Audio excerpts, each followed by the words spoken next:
नमस्कार साथियों, स्वागत है आप सभी का एक बार फिर से आपके अपने YouTube चैनल पर। तो साथियों, आजकल यूजीसी बड़ी चर्चा का विषय बना हुआ है संपूर्ण भारत में। साथियों, यूजीसी का एक नया रूल आया हुआ है और यह मुद्दा बिल्कुल ही गर्म हो चुका है। साथियों, यह मुद्दा समाज का, राजनीति का, पढ़े लिखे लोगों का और ख़ास करके सवर्णों के अंदर यह बहुत ही तगड़ा मामला बन चुका है।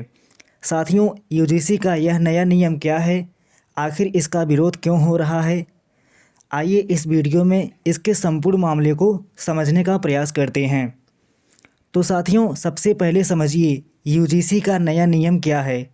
साथियों, यह नियम कॉलेजों और यूनिवर्सिटीज़ में एससी, एसटी और ओबीसी छात्रों के साथ होने वाले भेदभाव को रोकने के लिए बनाया गया है। साथियों, लगातार हायर एजुकेशन के अंदर भेदभाव की स्थिति बनी रही हुई है। आप सभी ने तमाम मीडिया खबरों के माध्यम से यह जानकारी प्राप्त की होगी कि कभी किसी ओबीसी कास्ट को उसकी जाति के कारण उसको पीएचडी करने का अवसर नहीं दिया जा रहा था और कभी उसकी कास्ट के कारण उसे कॉलेजों में एडमिशन नहीं मिल रहे थे। ऐसे बहुत से मामले आप सभी ने देखे व सुने होंगे। तो साथियों, इसी को ध्यान में रखते हुए केंद्र सरकार ने यह यूजीसी का नियम बनाया है, जिसकी इस समय सवर्णों के द्वारा बहुत निंदा हो रही है। साथियों, आइए समझते हैं कि यूजीसी का ढांचा क्या है। साथियों, इसमें इक्विटी कमेटी, इक्विटी स्क्वाड और इक्विटी हेल्पलाइन गठित की जाएगी। साथियों, हर कॉलेज में इसका गठन किया जाएगा। साथियों, यदि कोई एससी, एसटी या ओबीसी छात्र शिकायत करता है कि उसके साथ जातिगत भेदभाव हुआ है तो 24 घंटे में इस कमेटी को मिलना होगा और 7 से 15 दिनों में एक्शन भी लेना होगा। साथियों, इसमें सज़ा क्या हो सकती है। साथियों, छात्रों के लिए दोषी पाए जाने पर छात्र की डिग्री रोकी जा सकती है या उसे परीक्षाओं से वंचित किया जा सकता है। और संस्थान के लिए यदि कोई कॉलेज नियम नहीं मानता है तो यूजीसी उसकी मान्यता रद्द कर सकता है या ग्रांट रोक सकता है। साथियों, अब आप ये समझिए आखिर यूजीसी को लाने की आवश्यकता क्यों पड़ी।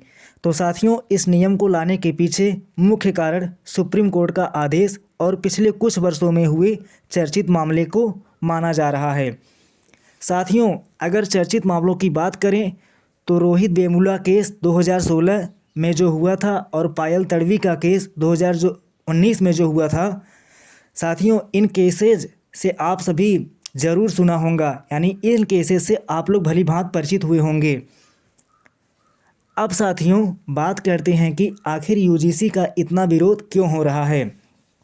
साथियों, सवर्ण समाज और कई संगठनों के द्वारा इसका भारी विरोध किया जा रहा है। साथियों, विरोध का मुख्य कारण क्या है, आइए समझते हैं। तो साथियों, विरोध का मुख्य कारण एक तरफा कानून हो सकता है। विरोध का दूसरा मुख्य कारण दुरुपयोग का खतरा।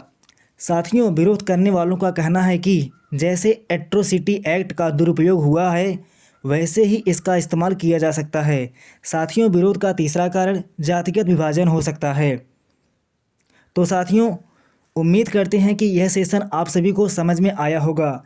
तो साथियों, जातिगत भेदभाव होता है, निश्चित तौर पर यूनिवर्सिटी के अंदर यह नियम लाना भी ज़रूरी था, लेकिन लचीलापन थोड़ा सा उसमें होना चाहिए। साथियों, इसका विरोध इसलिए हो रहा है कि राजनीतिक समीकरण साधने के लिए कैंपस के अंदर राजनीतिक भेदभाव या जातिगत भेदभाव पैदा करके विद्यार्थियों में गुटबाजी करने के अवसर दे रही है सरकार। तो साथियों, विरोध होना लाजमी है। कानून का अपना नियम होता है, कानून के दो पहलू होते हैं। कोई भी कानून हो, एक लोग विरोध में रहेंगे तो दूसरा पक्ष समर्थन में रहेगा। और आपके हिसाब से क्या लगता है साथियों, यूजीसी कानून कैसा है, कमेंट बॉक्स में ज़रूर बताएं। धन्यवाद साथियों।